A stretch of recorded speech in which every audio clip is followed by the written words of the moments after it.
Assalamualaikum warahmatullahi wabarakatuh.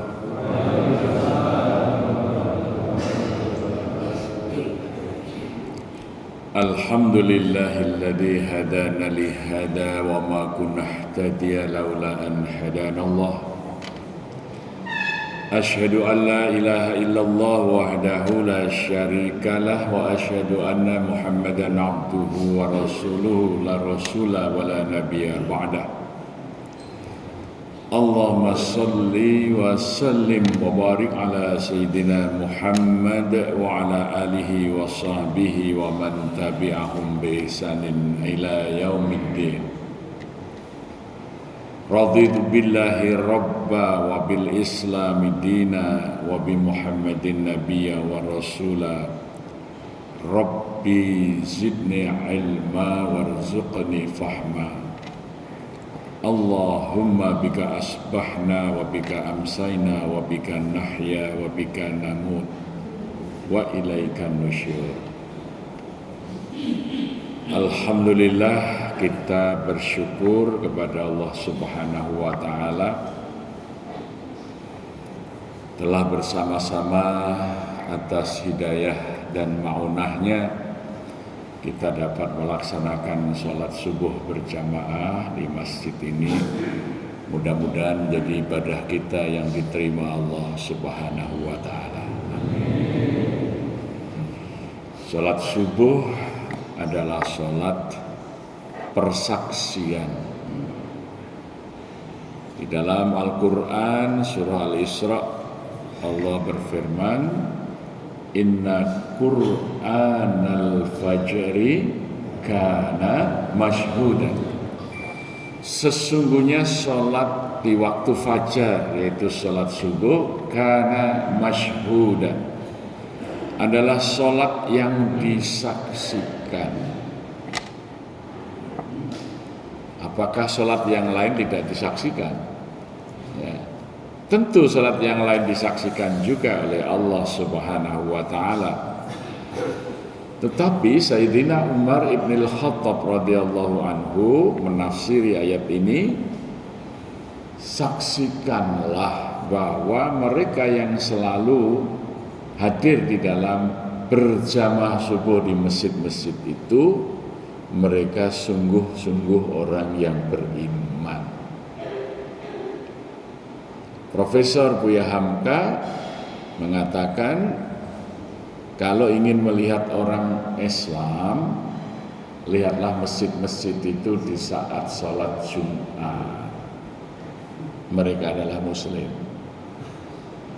Tapi kalau ingin melihat orang yang beriman, lihatlah masjid-masjid di waktu subuh. Mereka lah orang-orang yang beriman. Ya.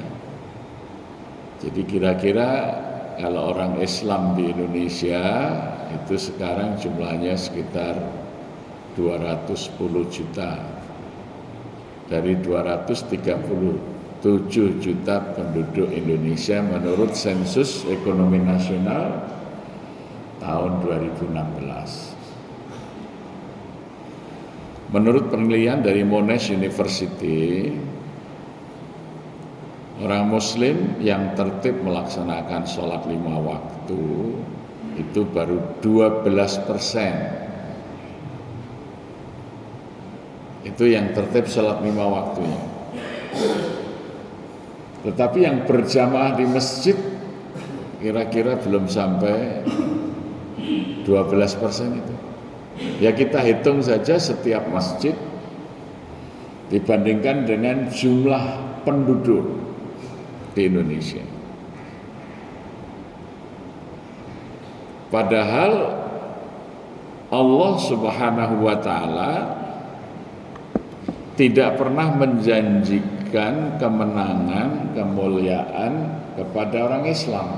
Tidak ada janjinya Allah pada orang Islam, tidak ada. Allah hanya berjanji kepada orang yang beriman. Kemuliaan, kemenangan itu hanya diberikan kepada orang yang mukmin. Qad aflahal mu'minun. Sungguh berbahagia, sungguh akan menang, sungguh akan beruntung orang-orang yang beriman itu.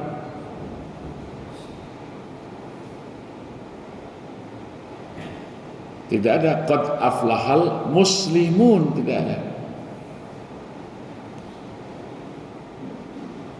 Di dalam Al-Quran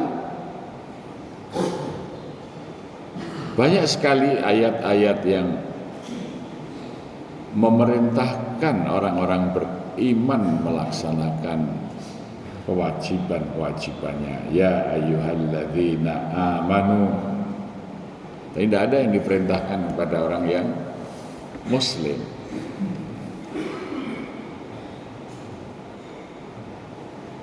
Maka dakwah yang harus dilakukan adalah meningkatkan kualitas umat kita ini dari muslimin menjadi mukminin.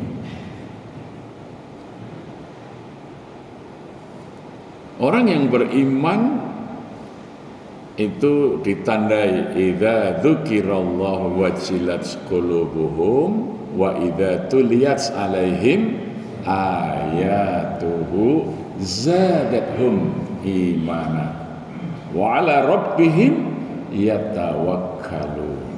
Orang yang beriman itu idza dzukirallah, apabila disebut nama Allah, wajilat qulubuhum, maka bergetar hati mereka.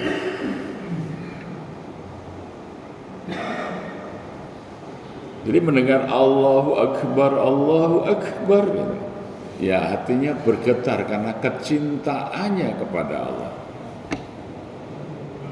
Kecintaan kepada Allah itu menjadikan mereka ingin meneladani Rasulullah sallallahu alaihi wasallam. Qul in kuntum tuhibbunallah fattabi'uni. Gitu ya. Katakanlah jika kamu benar-benar beriman kepada Allah, ya, kamu mencintai Allah, fattabi'uni, maka ittiba'lah kepadaku. Jadi ittiba' meniru semua perilaku Rasulullah sallallahu alaihi wasallam dengan niat karena kecintaannya kepada Allah, maka yuhibbukumullah, Allah akan mencintainya. Wa yaghfir lakum dzunubakum, Allah akan menghapus dosa-dosanya. Jadi segala sesuatu yang kita lakukan dalam rangka ittiba itu akan mendatangkan kecintaannya Allah dan akan menghapus dosa. Salah satu ittiba yang paling besar adalah di dalam sholat ini, karena Rasulullah memerintahkan sallu kama ra'aitu munni usolli. Sallu, salatlah kamu semuanya, kama ra'aitu, sebagaimana kamu melihatku. Ya. Melihat Rasulullah itu bukan kita melihat karena kita pada zamannya. Bagi yang tidak menemuinya adalah dengan mempelajari kesaksian orang yang menyaksikan Rasulullah itu. Bagaimana Rasulullah melaksanakan sholat. Ini malah kadang pembahasannya hanya fokus pada kaifiyah gerakannya maupun bacaannya. Tetapi jarang dibahas bagaimana di dalam melaksanakan sholat itu yang dicontohkan Rasulullah. Kalau sholat sunat dikerjakan di rumah, sholat wajibnya berjamaah di masjid. Khairus sholati minal mar'i fi buyutihi, kata Nabi. Sebaik-baik sholat bagi seseorang itu di dalam rumahnya. Illa sholatul maktubah, kecuali sholat yang telah ditetapkan, sholat diwajibkan. Jadi kalau sholat sunat itu ya disarankan, ya oleh Nabi dikatakan khairus shalah, sebaik-baik salat itu fi baitihi, di rumahnya, illa, kecuali sholatul maktubah, salat yang wajib. Jadi salat yang wajib itu dikerjakan di masjid dengan berjamaah. Ya. Nah inilah yang termasuk kaifiyah sholat yang jarang diajarkan. Jadi kalau orang belajar sholat itu yang diajari hanya takbir, iftitah, fatihah, baca surat sampai salam, selesai. Bagaimana sebelumnya melaksanakan wudhu. Tetapi sering tidak diajarkan bahwa kalau sholat wajib itu dikerjakan secara berjamaah. Sehingga fikih pembahasan tentang adab dan ketentuan jamaah ini juga sangat sederhana. Terlalu sedikit pemahamannya. Misalnya bagaimana tentang imam. Ya. Sebagian besar masjid, ya alhamdulillah di sini sudah bagus imamnya ya. Aqra'uhum, bacaannya sudah bagus. Tapi sebagian besar masjid di Indonesia ini imamnya jorok. Maksudnya jorok-jorokan, tidak punya imam tetap gitu. Mau komat, siapa ini imamnya? Panjenengan Pak. Nah, itu namanya imam jorok. Padahal di masa Rasulullah, masa Khulafaur Rasyidin, masa Tabi'in, imam itu tetap. Ya di masa Rasulullah imamnya ya Rasulullah itu. Kalau berhalangan Abu Bakar, kalau berhalangan Umar, begitu sudah urutannya. Banyak masjid yang tidak punya imam. Ya imamnya jorok tadi. Muadzin itu bahkan anak-anak SD sudah tahu itu. Siapa muadzin Nabi? Ya, semuanya bisa menjawab. Ya. Tapi muadzin masjid-masjid kita itu nggak jelas siapa muadzinnya. Ya siapa yang sempat saja.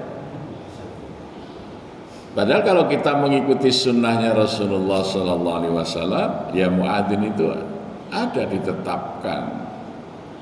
Karena muadzin itu nanti pembawa panji Rasulullah di Yaumil Mahsyar. Jadi ketika di padang mahsyar itu manusia dihimpun semuanya akan mencari panji-panji nabinya. Umat Nabi Muhammad itu akan antri di bawah panji Rasulullah SAW dalam kelompok-kelompok yang pemegang panjinya itu para muadzin. Ya, kalau orang tidak pernah jamaah ke masjid tidak dikenal muadzin, dia bergabung bisa diusir oleh muadzinnya. Ada siapa bergabung di sini? Loh, saya ini warga Tropodo itu, Masjid Falah Darussalam. Enggak, saya enggak kenal, kan cari yang lain gitu. Nah, muadzin itu pembawa panji Rasulullah di Yaumil Mahsyar. Ya. Jadi kita itu kalau enggak kenal muadzin, bingung nanti di padang mahsyar ini siapa muadzinnya yang harus kita baris di situ menghadapi Yaumul Hisab. Ya.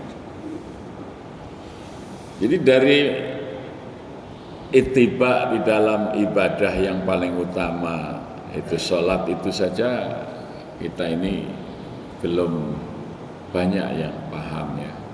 Yang masjid belum jelas imamnya, tidak jelas muadzinnya, bahkan imamnya kadang tidak jelas juga bacaannya.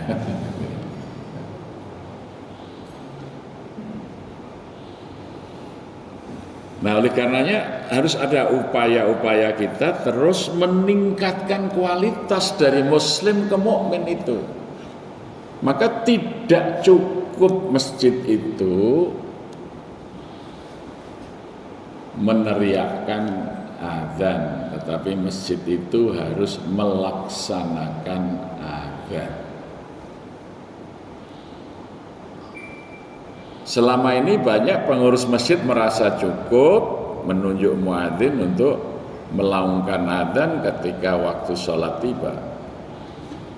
Padahal kalau kita kaji tentang pengertian adzan itu dalam surat Al-Hajj Allah perintahkan fa'adzin finnasi bil hajj ya'tuka rijalan wa ala kulli dhamir ya'tina min kulli fajjin amiq. Dan adzanilah manusia agar berhaji, niscaya mereka akan berbondong-bondong memenuhi adzanmu itu, datang dari segala penjuru yang jauh. Jadi kalimat adzan di dalam Quran itu digunakan untuk memerintahkan orang berhaji. Fa'adzin finnasi bil hajj. Tidak kemudian sekedar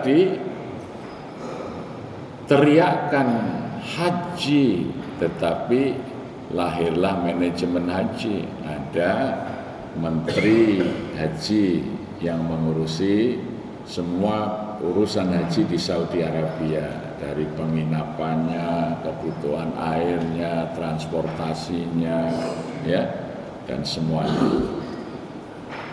Di negara-negara pengirim jamaah ada juga yang mengurus, misalnya Indonesia ada Kementerian Agama, di dalamnya ada Direktorat Penyelenggara Haji.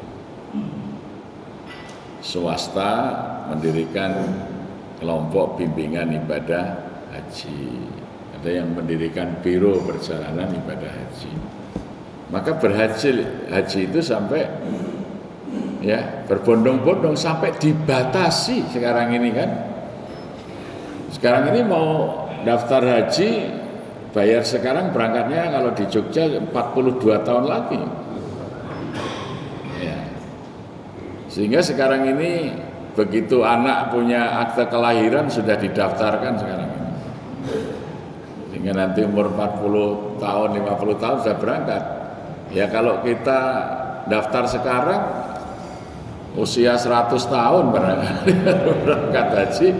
Saudi membatasi umur paling tua 65 tahun kan. Ya.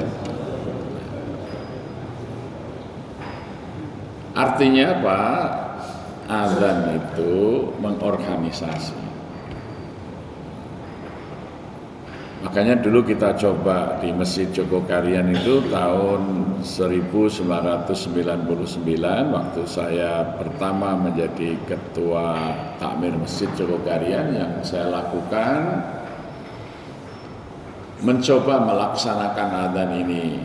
Satu, saya lakukan pendataan dulu penduduk kampung Jogokarian. Ya.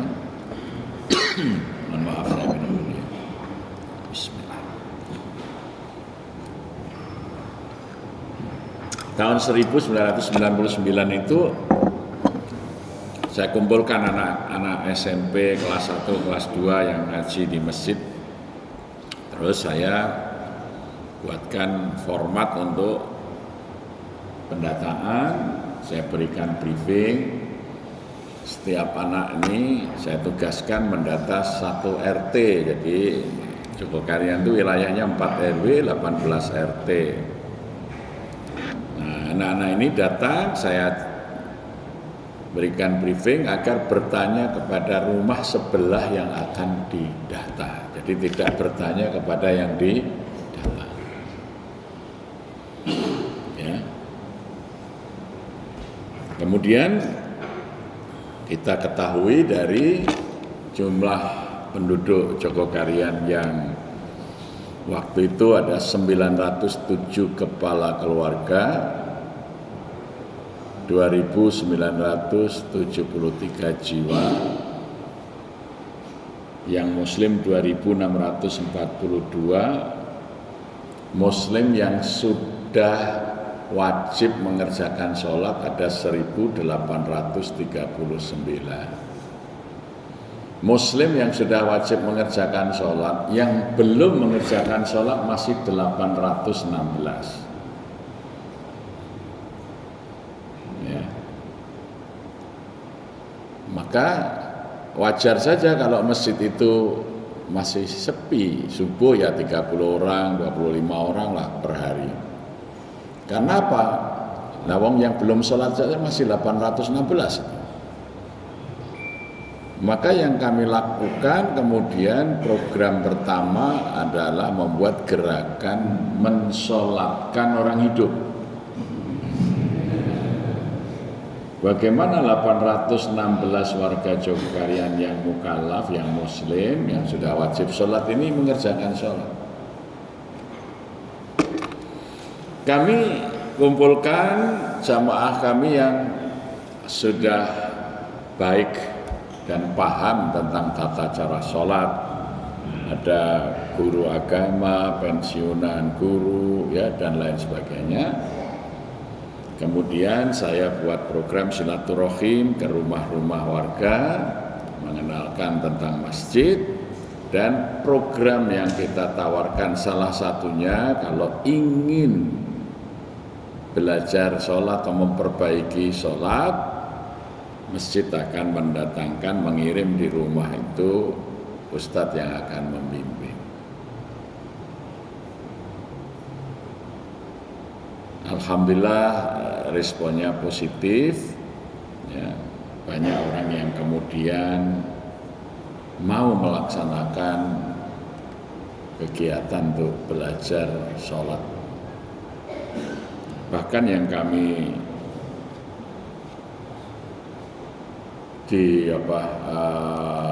mendengar jawaban mereka itu kita terkejut karena Pak, kami ini sudah lama sebenarnya pengen belajar sholat. Ingin sholat, tapi masjid tidak pernah memberikan kesempatan kami belajar sholat. Di masjid itu kajiannya sudah kajian kitab Riyadhus Shalihin oleh Syekh An-Nawawi misalnya gitu ya, oleh Ustadz ini kajian apa Al-Hikam ya. Tapi bagi kami yang mau belajar sholat itu nggak ada. Kira-kira di Tropodo ini masih ada nggak muslim yang belum sholat ya? Masjid ini pernah menyelenggarakan pembelajaran sholat. Nah mereka kalau mau belajar sholat di mana? Dibiarkan belajar sendiri-sendiri. Ya kalau murid yang sekolah kan diajari di sekolah. Kalau yang nggak sekolah atau yang sudah umur, mau kemana mereka ini dilayani untuk belajar sholat? Pernahkah kita mengajak mereka sholat? Padahal masjid tiap hari meneriakkan hayya 'alas sholat, ayo kita sholat. Dan ini kalau orang bertanya carane sholat pripun Pak? Muadzin ini kan orang jawab itu. Kan muadzin itu menyeru hayya 'alas sholat, ayo kita sholat. Tapi tidak pernah dari masjid konsekuen mengajari caranya sholat. Berarti yang diundang untuk sholat hanya mereka yang sudah bisa sholat. Nah, itulah azan sesungguhnya itu ya upaya secara terorganisir, terprogram menjadikan orang itu sholat, bukan hanya meneriakkan kalimat azan. Itu namanya baru meneriakkan kalimat azan, tidak melaksanakan azan. Maka wajar saja masjid-masjid itu jamaahnya sepi, karena kewajibannya belum dilakukan.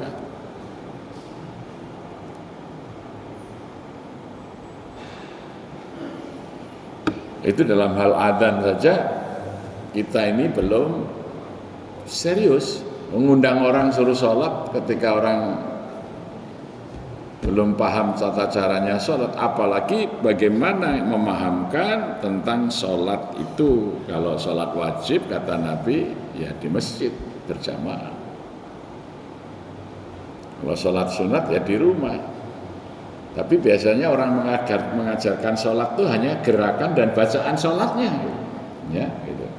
Terus bagaimana kalau sholat terlambat, ya orang yang masbuk, ya. Ini lucu, jamaah-jamaah yang baru belajar sholat sebelum diberikan pelajaran tentang tata cara sholat berjamaah itu, ketika dia datang sudah telat, dia sholatnya ngebut supaya bisa nututi imamnya. Benar-benar terjadi itu, ya. Karena belum tahu caranya sholat masbuk itu nanti menyusul ini. Jadi ketika datang sudah rakaat kedua, jadi dia sholat cepat sekali supaya bisa barengi imam. Ini terjadi pada orang-orang yang baru belajar sholat itu, karena ternyata yang ngajarin belum mengajari caranya sholat berjamaah. Bagaimana kalau terlambat, ya? Gitu. Padahal sholat berjamaah itu luar biasa. Pahalanya, keutamaannya, ya. Misalnya Rasulullah bersabda, "Man sholla sholatal subhi fi jama'atin faka'annama sholatul laila kullu." Barang siapa yang sholat subuh dengan berjamaah di masjid, faka'annama sholatul laila kullu, seakan-akan dia mengerjakan sholat semalam penuh. Makanya kalau ada orang yang muslim sejak balik lah, umur 15 tahun, dia itu sholat tertib 5 waktu, tapi jarang berjamaah di masjid. Mati umur 75 tahun. Dengan orang yang baru sholat ketika pensiun, umur 52 tahun. Setelah belajar sholat, dia sholat selalu berjamaah di masjid. Kira-kira lebih banyak pahalanya yang mana? Yang udah pensiun itu. Sholat subuhnya faka'an nama sholatul laila kullu. Sholat isya-nya faka'an nama nifsul laila kullu. Sholat maghrib berjamaah separuh malam. Sholat isya berjamaah pahalanya separuh malam. Ya, sholat duhur berjamaah lebih baik dari mengerjakan sholat malam 1000 rakaat. Ada yang pernah sholat malam 1000 rakaat? Orang yang mengerjakan sholat duhur dengan berjamaah di masjid lebih baik daripada orang yang mengerjakan sholat malam 1000 rakaat. Dan sholat malam 11 rakaat saja berat. Nyatanya kalau tarawih itu pertengahan atau akhir mulai berkurang jamaahnya, ya, karena berat sholat malam itu. Tapi orang mengerjakan sholat duhurnya dengan berjamaah di masjid, itu pahalanya lebih baik daripada orang yang mengerjakan sholat malam 1000. Orang milih tidak ke masjid. Berat sholat malam itu, sholat tahajud itu berat. Tetapi meskipun sholat tahajud berat itu, pahalanya tetap lebih bagus sholat duhur berjamaah di masjid.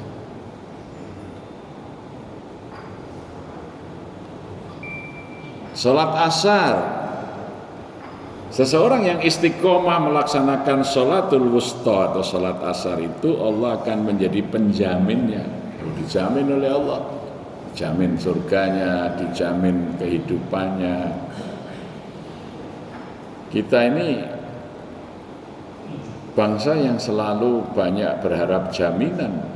Makanya sebagian besar, ya, 82% sarjana yang baru lulus kalau ditanya mau jadi PNS, alasannya hidupnya terjamin. Padahal kalau orang mau istiqomah sholat asar itu jaminannya tidak tanggung-tanggung, Allah yang menjamin itu. Tapi waktu asar lihat masjid-masjid kita ini, ya. Nah, dan dengan sholat berjamaah itu nanti akan lahirlah hidup berjamaah. Makanya di masa Rasulullah itu peradaban itu tumbuh dari masjid. Ketika para sahabat semuanya sholat berjamaah di masjid, muncullah beberapa persoalan, ya, ada yang tidak punya pekerjaan, maka dipikirkan bagaimana memberi pekerjaan ini. Ada orang yang tidak mampu mencukupi kebutuhan sehari-hari, muncullah nanti syariat-syariat agama itu semuanya muncul dari persoalan yang tumbuh di masjid. Maka masjid adalah solusi bagi persoalan-persoalan keumatan, persoalan-persoalan kerakyatan. Makanya ketika Rasulullah SAW membangun masjid yang sederhana di Yathrib, ya, Masjid Quba, Masjid Nabawi, dan Masjid Bani Salamah, 3 masjid yang dibangun di masa Nabi ini sederhana sekali. Hanya tembok, ya, pagar dengan, artinya masjid itu dibatasi dengan sekedar tembok saja dari batu yang dilekatkan dengan tanah liat. Untuk mengurangi panas di siang hari, atapnya hanya dibuat dari pelepah kurma. Maka ketika Rasulullah sholat di malam Ramadan itu hujan, ya basah itu. Di saat Lailatul Qadar itu kan hujan, sehingga wajahnya Rasulullah ini dipenuhi dengan lumpur masjid, artinya pasir yang dipakai sujud itu basah. Maka orang-orang kafir dan orang musyrik Makkah itu mengatakan Muhammad itu jauh-jauh ke Yathrib membangun masjid yang hanya jelek seperti itu, sementara kami memelihara Masjidil Haram, warisan Nabi Ibrahim, dengan sangat megah. Mereka merasa lebih baik di dalam memakmurkan masjid Allah. Maka Allah kemudian menurunkan surat At-Taubah ayat 17. Maka lil musyrikina ayya'muru masajidallah syahidina ala anfusihim bil kufr ulaika habitat a'maluhum wa finnari khalidin. Ya, tidaklah pantas orang-orang musyrik itu merasa telah memakmurkan masjid-masjid Allah dengan membangun Masjidil Haram yang megah itu. Syahidina ala anfusihim bil kufr, padahal diri mereka itu mengakui mereka ini ingkar kepada seruan Rasulullah SAW. Ulaika habitat a'maluhum, maka sia-sia semua amal perbuatan mereka itu. Wa finnari khalidin, mereka di neraka akan selama-lamanya. Ayat 18, innama ya'muru masajidallah, maka ketahuilah, hanya saja orang-orang yang bisa memakmurkan masjid Allah adalah man amana billahi wal yaumil akhir. Orang-orang yang beriman kepada Allah dan hari akhir, wa aqamas shalah wa ataz zakah wa lam yakhsha illallah wa asa ulaika ayyakunu minal muhtadin. Mereka orang-orang yang beriman kepada Allah dan hari akhir itu di dalam memakmurkan masjid, yang mereka lakukan bukan hanya ngurusi bangunannya supaya megah dan bagus, tapi mereka menegakkan sholat, menunaikan zakat, dan tidak takut kepada Allah. Mudah-mudahan mereka dijadikan sebagai orang-orang yang mendapat petunjuk. Maksudnya tegas sekali Allah ini menggambarkan bedanya orang musyrik di dalam mengelola masjid dan orang mukmin di dalam mengelola masjid. Kalau orang musyrik mengelola masjid itu cukup memikirkan bangunannya masjid supaya indah, megah, bagus. Kalau rapat, bagaimana menara kita, bagaimana lampu kita, bagaimana karpet kita, itu cara orang musyrik. Ya, maka nalil musyrikin ayamuru masajid Allah. Mereka sudah merasa memakmurkan masjid Allah dengan memikirkan bangunan masjid supaya lantainya bagus, gedung masjidnya bagus, menaranya bagus, tamannya bagus. Itu orang musyrik itu kalau mikir masjid begitu. Tapi orang mukmin mikir masjid itu aqimis shalah, jamaahnya salat itu gimana?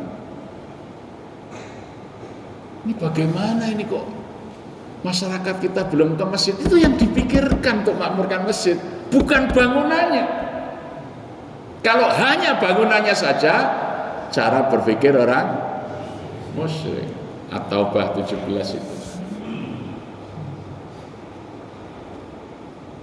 Kita harus mikir, masyarakat kita ini yang belum ke masjid siapa saja nih yang sudah mukmin ini? Ayo diajak ke masjid. Maka hayya 'alas shalah, ayo salat, hayya 'alal falah, ayo bahagiakan. Nah,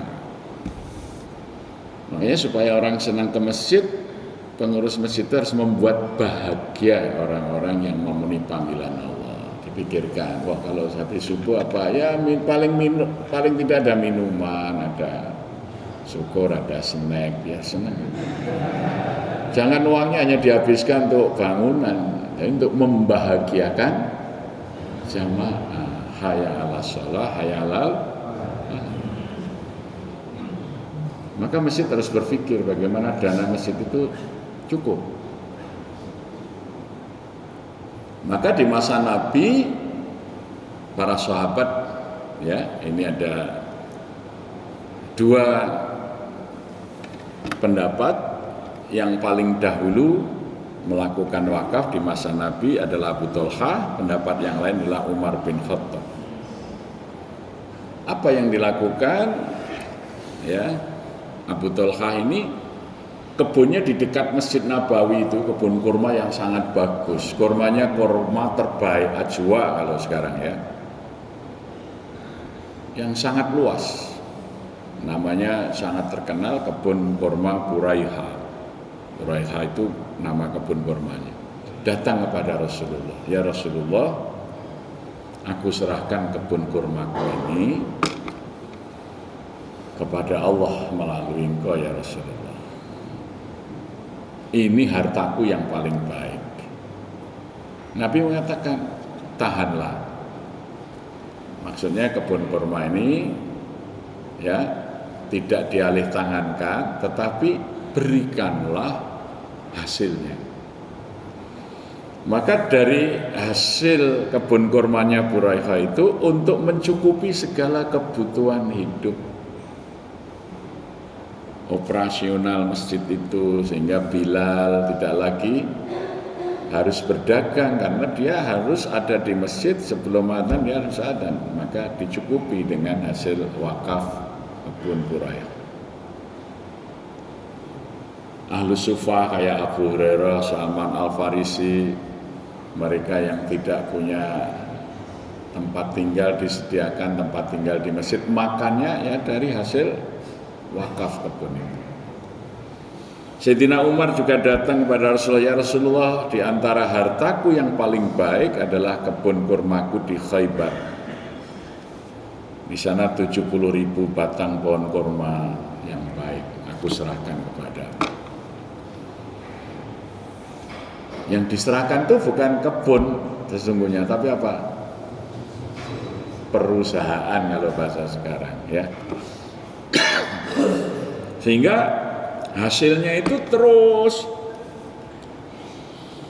Maka wakaf produktif zaman Nabi yang dimulai dari Abu Thalha, Umar bin Khattab, disusul kemudian oleh Sayyidina Utsman bin Affan dengan membeli sumur di Rumata, dikelola sampai hari ini, sudah melahirkan ribuan masjid. Jadi kalau kita Timur Tengah, bahkan di beberapa negara lain, masjid-masjid Utsman bin Affan, masjid-masjid Abu Thalha, masjid-masjid Umar bin Khattab itu dibangun dari dana wakaf pengelolaan kebun yang zaman dulu. Kebun Buraiha sekarang sudah nggak ada karena sudah menjadi hotel-hotel di sekitar Masjid Nabawi.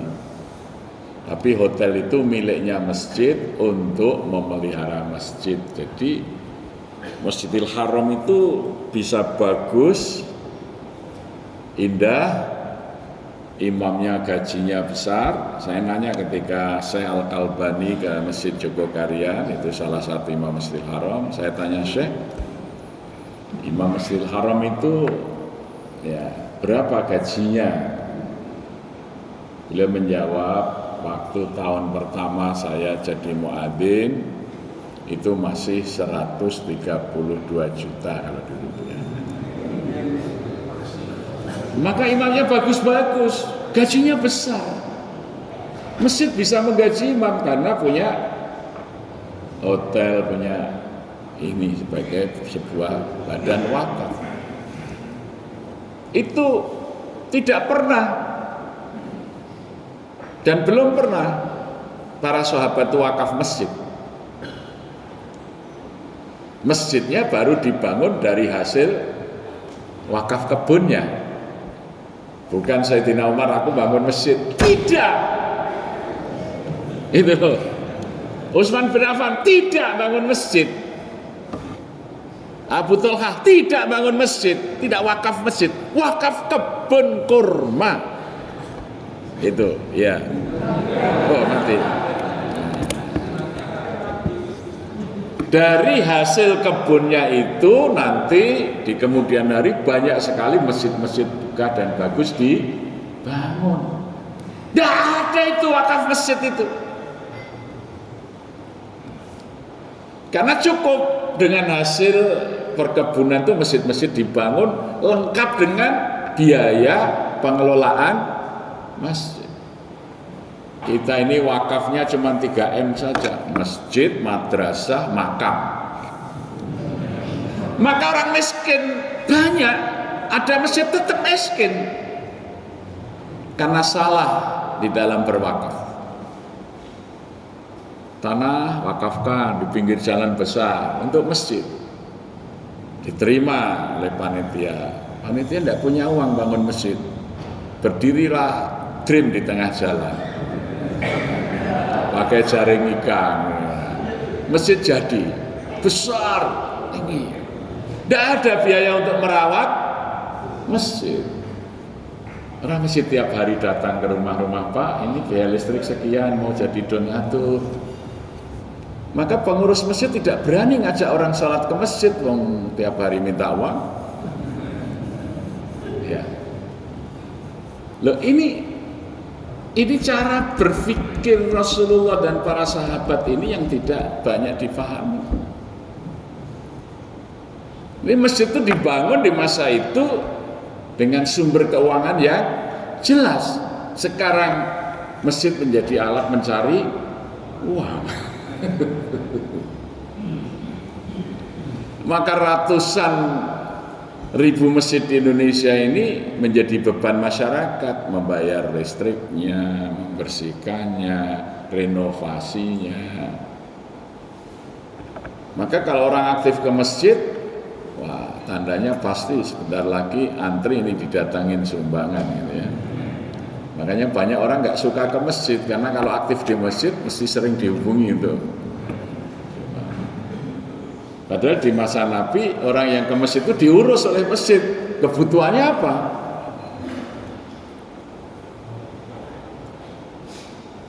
Kalau sekarang terbalik, pengurus masjid, Pak kami butuh ini. Itu bedanya masjid di zaman Nabi dan masjid sekarang. Karena pengurusnya salah di dalam mengelola wakaf. Ya. Alhamdulillah ini ada piring terbang.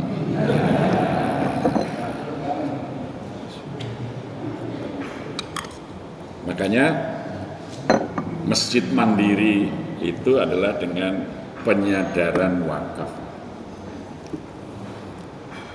Maka ketika kami merenovasi Masjid Jogokarian itu, saya berpikir nanti masjidnya ini tambah besar, biayanya tambah banyak. Bagaimana cara menutup operasional masjid ini supaya tidak menjadi beban masyarakat. Maka lantai 1, lantai 2 masjid, lantai 3 daripada kosong saya bangun hotel. Ya. kan tidak perlu beli tanah. Tentu hotelnya dengan syarat-syarat syar'i ya. Maka waktu itu saya gambar, bisa menjadi 13 kamar ini. Saya hitung kamar dengan isinya itu tahun 2003 itu 41.500.000, itu ada AC, air panas dingin ya, ada mesin pemanas air, tempat tidurnya, kulkasnya, televisinya. Kemudian saya sampaikan kepada jamaah, berebut orang mau wakaf kamar di atas masjid itu. Yang daftar itu 30 orang lebih, tapi cuma ada kesempatan 13 kapling. Maka kalau yang pernah ke Jogokarian apalagi nginep di atas itu, semua kamar ada nama wakifnya. Sekarang alhamdulillah sudah kita pasang lift sehingga makin nyaman untuk ke lantai atas. Dari hasil orang yang menginap itulah kita bisa menggaji karyawan, membayar listrik ya. Sekarang kita punya 21 karyawan, dari imam, muadzin, cleaning service, semuanya karyawan masjid yang kita gaji, dan standarnya OMR plus gitu ya. Plus yang pertama, mereka mendapat beras dari masjid. Karena yang tidak karyawan saja dapat ya, apalagi karyawan. Karena masjid punya sawah, sekarang kita beli sawah untuk mencukupi kebutuhan beras warga miskin. Sawah pertama kami beli, ternyata ketika sampai di notaris, penjualnya nanya, "Pak, ini atas nama siapa sawah ini?" "Oh, atas nama masjid." "Loh, kok masjid beli sawah untuk apa?" Kami jelaskan, kami itu tiap 15 hari sekali memberi bantuan sembako termasuk beras ini untuk 480 kakak yang kurang mampu. Maka beliau kemudian mengatakan, "Enggak jadi saya jual Pak, saya wakafkan aja." Kita pulang uangnya dibawa utuh ya. Sampai itu terjadi di 3 bidang sawah. Jadi sehingga Masjid Jogokarian punya 3 bidang sawah wakaf yang bisa kita gunakan mencukupi 9 ton beras per bulan untuk warga miskin. 9 ton itu kita sediakan untuk warga miskin dari wakaf.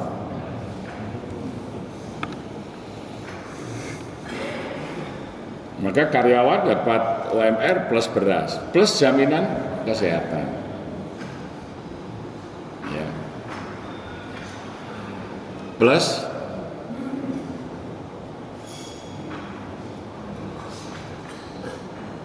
biaya pendidikan anak-anak mereka. Tapi ini tidak dari infak. Infaknya masjid semuanya dikembalikan kepada masyarakat dengan program-program yang sudah kita rencanakan. Maka kotak infak di masjid itu ada 12 kotak, semuanya ada peruntukannya sendiri, ada namanya. Kotak kebencanaan. Jadi kalau mau berinfak untuk membantu ketika terjadi bencana, termasuk kemarin ketika pandemi, masjid kami tetap buka 24 jam.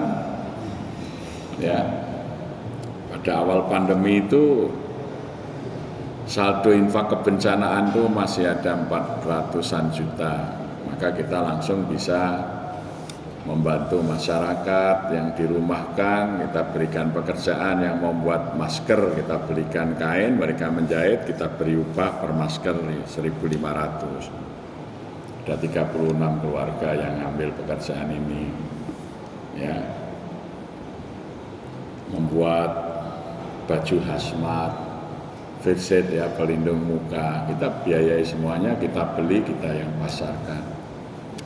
Bahkan ketika kita membuat sanitizer, membuat disinfektan itu kita nggak dapat suplai alkohol dari pabrik, Maka ibu-ibu saya gerakkan mengupas singkong tiap sore itu, kita buat tapenya kita suling, airnya kita gunakan untuk membuat alkohol. Justru di masa pandemi kegiatan masjid sangat meningkat, termasuk memproduksi alkohol untuk disinfektan, membuat sanitizer.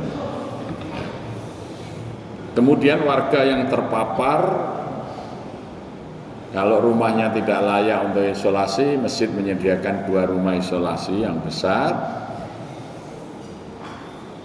Semua yang harus isolasi kami beri uang bekal selama masa isolasi itu 1 jiwa 500.000, makan 3 kali sehari disediakan oleh masjid, dan itu by request, mau makan apa dilayani.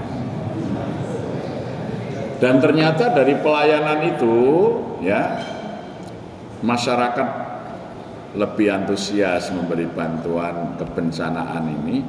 Jadi kotak kebencanaan itu selama 2 tahun pandemi ini mencapai 2,4 miliar. Ya, sehingga kita juga bisa menyediakan 60 tabung oksigen ketika krisis oksigen terjadi di mana-mana. Kita juga bisa punya mesin untuk mengisi oksigen. Jadi banyak rumah sakit yang ketika butuh oksigen larinya ke Masjid Jogokarian ketika mereka kesulitan mendapatkannya. Nah, ini bisa ketika masjid punya wakaf produktif. Bahkan menjadi disertasi disebut wakaf progresif. Karena apa? Kalau wakaf produktif yang ada di seluruh dunia itu terpisah, masjid, kemudian seperti Masjidil Haram ada halamannya jadi hotel ya, termasuk kalau di Masjidil Haram itu Zam-Zam Tower itu waktu saya haji tahun 90 itu baru direncanakan 2 gedung itu 85 lantai ya, itu dibangun miliknya masjid ya. Jadi tanah wakaf masjid dibangun tuh, sekarang sudah jadi Zam-Zam Tower itu ya, disewakan jadi banyak hotel, banyak supermarket, semuanya itu bangunan dan tanahnya milik masjid. Sehingga Masjidil Haram itu bersih, bagus, imamnya baik, tidak ada kotak infak. Ya, kami alhamdulillah kalau untuk masjid tidak ada kotak infaknya. Kotak infaknya untuk masyarakat tadi ada bencanaan, ada kotak beras bagi yang mau membantu beras yang lain, ada kotak air minum untuk menyediakan air minum setiap hari, ada kotak sego Jumat untuk membiayai nasi Jumat yang dibagi setiap Jumat. Ya, dan ada kotak pendidikan untuk beasiswa, ada ya kotak biro ekonomi untuk bantuan modal usaha dan lain sebagainya. Ada 12 kotak. Itu seluruhnya untuk kepentingan masyarakat, tidak ada yang untuk kepentingan masjid karena masjid sudah punya penghasilan. Alhamdulillah 3 bulan ini kami membeli hotel di tempat wisata di Kaliurang. Ada hotel dijual murah karena masa pandemi sepi, pengusahanya kolaps, datang ke masjid. Alhamdulillah masjid punya dana ya, itu nilainya sekitar 6 miliar karena dia butuh uang, dijual mendesak ya, kami beli 3,5 miliar saja. Ada 16 kamar, tanahnya masih 1.600, sekarang baru kita upgrade supaya kelas hotelnya menjadi lebih baik ya. Jadi kalau yang mau wakaf produktif bisa membeli 1 kamar, bukan kamar yang ada ini tapi kamar yang nanti akan kita bangun lebih baik. Nah, dari situlah kita sudah punya penghasilan lagi. Ini sebelum kita renovasi saja alhamdulillah sudah huniannya cukup tinggi karena sekarang wisata mulai menggeliat ya. Jadi masjid bertambah penghasilan sehingga masjid bisa meningkatkan pelayanan kepada masyarakat. Tetapi kalau masjid itu satu hanya memikirkan bangunannya, sebentar-sebentar renovasi, perbaikan, minta sumbangan, itu ke depan terus saja masjid itu jadi beban. Karena masjid jadi beban, banyak masyarakat yang khawatir kalau aktif nanti dimintai sumbangan terus itu. Akhirnya masjidnya sepi gitu ya. Kecuali orang yang sudah punya keterpanggilan yang sangat kuat. Makanya mari kita coba memahamkan pada masyarakat masjid itu adalah sumber solusi persoalan masyarakat. Ya. Maka jangan hanya para pengurus masjid itu berpikir dengan paradigma seperti orang-orang musyrik Mekah, ngurusin masjid, ngurusin bangunannya saja. Ya. Masjidnya bagus, imamnya nggak jelas. Iya, karena tidak punya imam tetap. Ya, dulu sebelum masjid punya uang, saya datangin ada teman saya pengusaha. Ya, yang juga aktif jamaah, Mas, sampean jadi imam masjid Jogokarian ya, kaget ya, loh Pak Ustadz ngerti dewe, bacaan Quran saya kayak apa kok disuruh jadi imam. Iya, pahala imam itu kan luar biasa. Iya, saya paham, tapi apa saya harus mondok lagi? Tidak, sampean ambil pahala imamnya, mencari badal imam, tak golek ke imam sing hafal Quran sing apik ning sing bayar sampean. Iya. Akhirnya saya mencari imam di pesantren Niskarima di Solo itu yang hafal Quran, yang bagus, jadi imam. Yang bayar yang imam yang saya tunjuk tadi. Dia menunjuk badalnya, yang gitu. Loh, haji saja bisa dibadalkan kok. Iya toh? Jadi kalau di Tropodo ini ada orang kaya suruh jadi imam masjid. Maksudnya disuruh mencari badal imam ya yang bertanggung jawab sehingga imamnya sejahtera. Sebelum masjid punya sumber ekonomi tadi dari wakaf produktif. Nah, setelah masjid punya penghasilan wakaf produktif ya seluruh kebutuhan itu dicukupi dari wakaf, hasil wakaf. Dan ternyata wakaf ini berkembang karena orang melihat manfaatnya ternyata untuk itu, maka ya, banyak. Tadi seperti sawah orang datang menyerahkan. Kemarin ada orang dari Bandung datang, Pak, saya itu mau jual tanah di Jogja. Rencana dulu mau saya gunakan untuk usaha, ternyata usaha saya berkembang di Solo. Jogja nggak jadilah saya kembangkan, cukup yang di Solo. Itu saya tawarkan 2,6 miliar, hanya ditawar 2,4. Ya sudah saya wakafkan aja ke Masjid Jogokarian, ruko itu jadi. Nah, ketika kita bisa mengelola dan manfaatnya dirasakan, nanti akan datang para wakif itu. Karena itu hanya amaliyah wakaf yang ketika wakifnya mati, nafasnya terhenti, amalnya terus tidak pernah berhenti bahkan berkembang. Ya, seperti Abu Tolhah wakaf satu kebun kurma, sekarang menghasilkan beribu-ribu bangunan yang dibiayai dengan hasil wakaf. Kalau sekarang bukan kebun kurma lagi, tapi hotel-hotel itu dibangun lagi di mana-mana hotelnya sebagai investasi.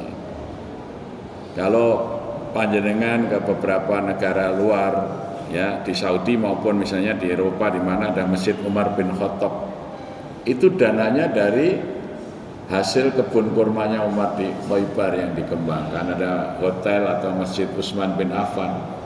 Sudah 1.500-an tahun itu masih hidup tumbuh terus usahanya.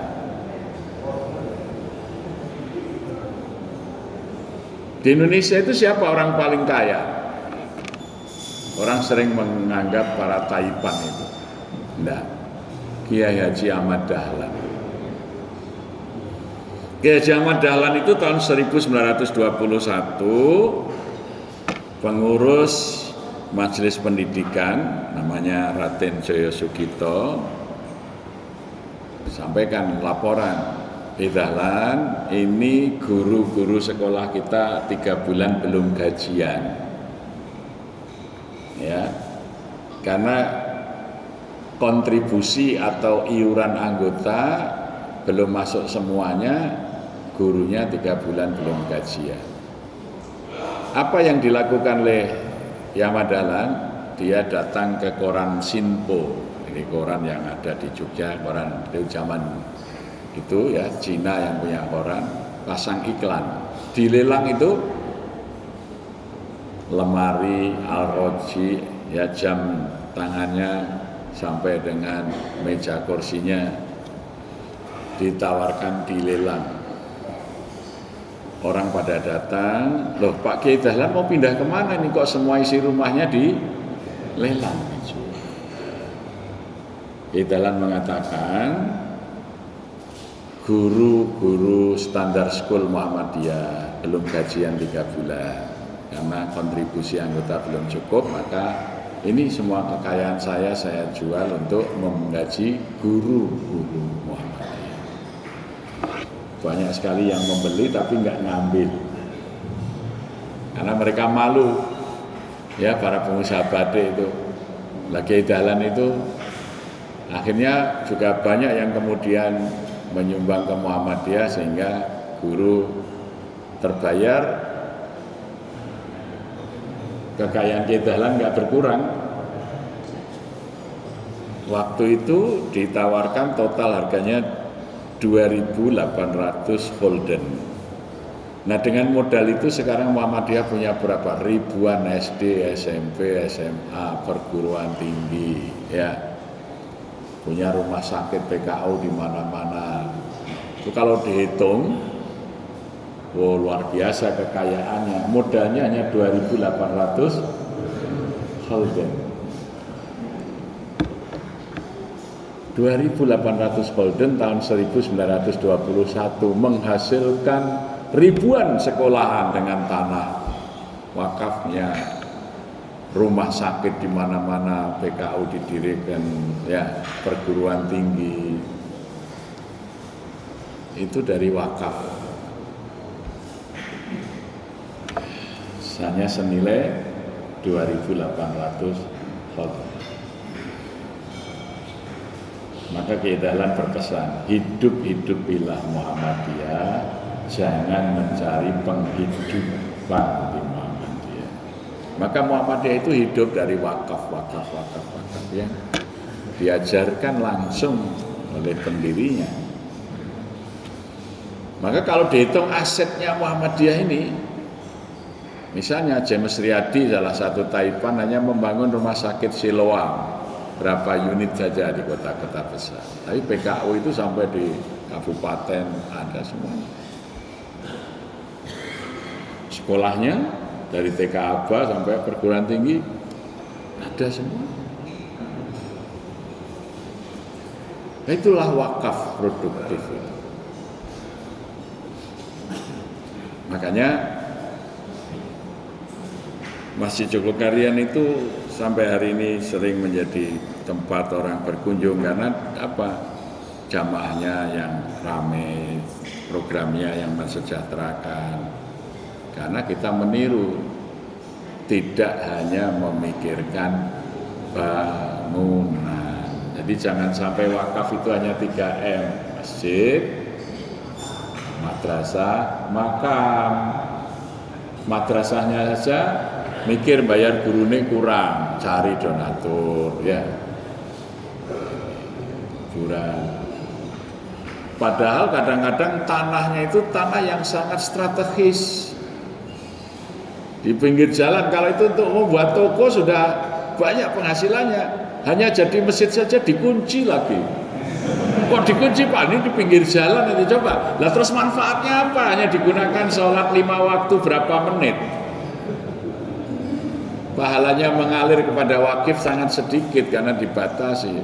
Ya, mestinya masjid itu 24 jam supaya manfaatnya besar, pahala pada wakifnya tidak berhenti. Kenapa para sahabat itu berhasrat untuk wakaf? Karena pahala wakaf itu pahala terbaik. Islam itu dibangun bukan dengan zakat. Zakat itu kecil sekali, hanya 2,5%, dan hanya bagi yang sudah sampai nisab. Omong kosong. Tidak mungkin memberantas kemiskinan dengan zakat, tidak mungkin. Tetapi yang dilakukan Rasul meningkatkan kesejahteraan umatnya dengan wakaf, bukan dengan zakat. Tapi karena wakaf hanya dikelola sebagai tempat yang tidak produktif, maka wakaf ini tidak mensejahterakan rakyat. Bayangkan tanah wakaf di Indonesia itu tahun 2004 saja yang terdata di Kementerian Agama itu jumlahnya 5,6 miliar meter persegi. Itu luasnya 7 kali luas negara Singapura, atau 5 kali luas wilayah DKI Jakarta. Itu tanah wakaf seluruh Indonesia kalau dikumpulkan, masjid-masjid, musola, makam, macam-macam itu, sekolahan. Singapura yang hanya 1/7 tanah wakaf kita sejahtera. Kita yang punya tanah wakaf 7 kali luas Singapura, rakyatnya belum makmur. Kenapa? Tanah wakaf itu menjadi beban, bukan menyelesaikan persoalan, karena salah di dalam menangani.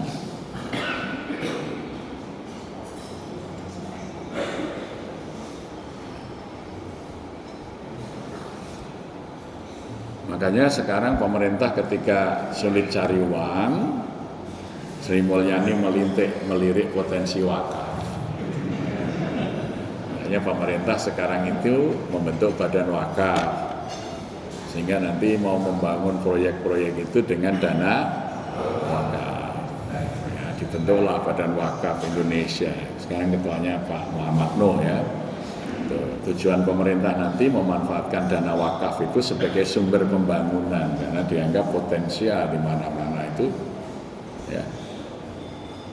Misalnya Masjid Al-Azhar Mesir, dulu masjid punya banyak tanah wakaf, akhirnya mendirikan universitas. Wakafnya tambah banyak. Negara Mesir itu miskin, tapi Universitas Al-Azhar itu kaya, sehingga ribuan mahasiswa seluruh dunia itu diberi beasiswa kuliah di Mesir, bukan oleh pemerintah Mesir, oleh Badan Wakaf Al-Azhar. Jadi beasiswa Al-Azhar itu bukan dari pemerintah Mesir, tapi dari Badan Wakafnya Masjid Al-Azhar. Lebih kaya daripada pemerintah Mesir Al-Azhar itu. Ya.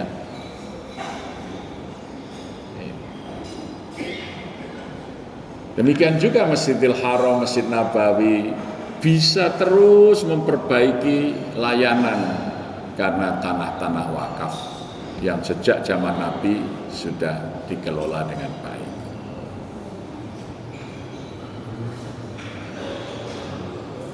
Sekarang ini orang mau berwakaf karena itu tadi pahalanya yang luar biasa. Ketika Sayyidina Utsman selesai membeli sumur Romata 90.000 ya dinar emas, kalau dikurus rupiah hari ini sekitar 16 miliar.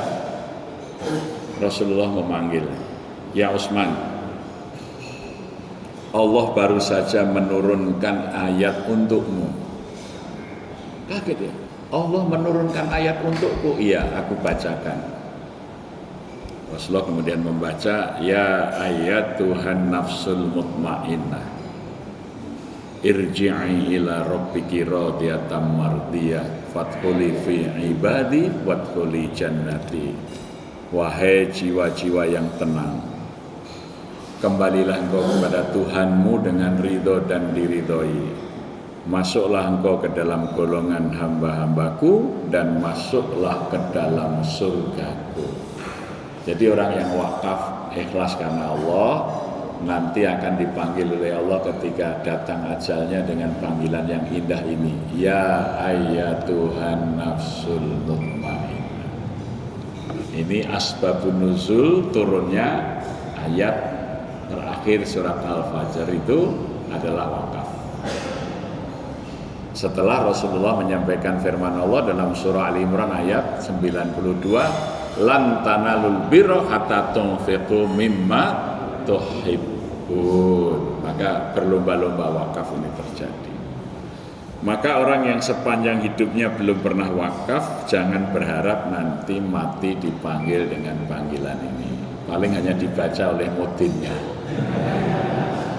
Dan wakaf sekali lagi tidak harus banyak dan besar. Bisa misalnya kami sediakan kesempatan wakaf untuk membeli hotel itu bisa Rp1.000. Loh kan 1.000 kalau banyak orang kan, ya. Bahkan melalui jamaah virtual kami unggah melalui broadcast di Instagramnya Masjid Jogokarian itu, masjid sedang proses pembayaran hotel dan nanti renovasi yang digunakan untuk wakaf produktif. Ada yang sehari Rp1.000, ada Rp10.000. Tapi karena ribuan orang yang mengikuti, yang di luar Jogokarian, yang istilahnya jamaah yang hanya mengikuti lewat media itu, 1 bulan tidak kurang dari 250 juta terhimpun. Ya, yang mau ikut wakaf Rp1.000, Rp10.000, Rp5.000, ya. Sekarang kan eranya digital. Jadi program ini kita unggah di media sosial, mereka yang mengikuti media sosial kita baca Instagramnya masjid, di situ langsung ada barcode wakafnya, tinggal ceklik 10.000, ceklik 100.000, ya. Itu karena sekarang ini banyak sekali masjid belum menyesuaikan dengan era digital, jadi masjid ada wifi-nya misalnya, ya. Nah ini dengan memanfaatkan media sosial itu luar biasa. Ini gerakan wakaf, ini belum yang jamaah internal yang langsung, ini jamaah yang jauh-jauh yang hanya mengikuti broadcast kita itu sudah 1 bulan lebih dari 250 juta rupiah ini. Ya, siapa saja bisa ikut Rp1.000, Rp5.000, berapa ribu rupiah, ya. Sehingga hotel bisa terbayar dan bisa akan direnovasi sehingga bisa kelasnya bagus, pakai nama masjid ya kalau bisa bagus. Ya, saya kadang-kadang sedih itu ada mobil jelek ditulisin yayasan masjid mana. Oh, kalau mobilnya bagus ya nggak apa-apa. Ya itu membawa syiar kok ya toh. Itu mestinya yang bagus. Jadi saya kira kalau kita kembali mengelola masjid, mengikuti pola-pola yang diajarkan Rasulullah, ittiba kepada Rasulullah, insya Allah Allah mencintai kita maka dimudahkan. Yang kedua, Allah akan menghapus dosa-dosa kita. Demikian, mudah-mudahan kajian pagi ini bermanfaat. Kalau ada salah dan khilaf mohon dimaafkan. Aku qouli hada wa nastaghfiruh. Innahu huwat tawwabur rahim. Assalamualaikum warahmatullahi wabarakatuh.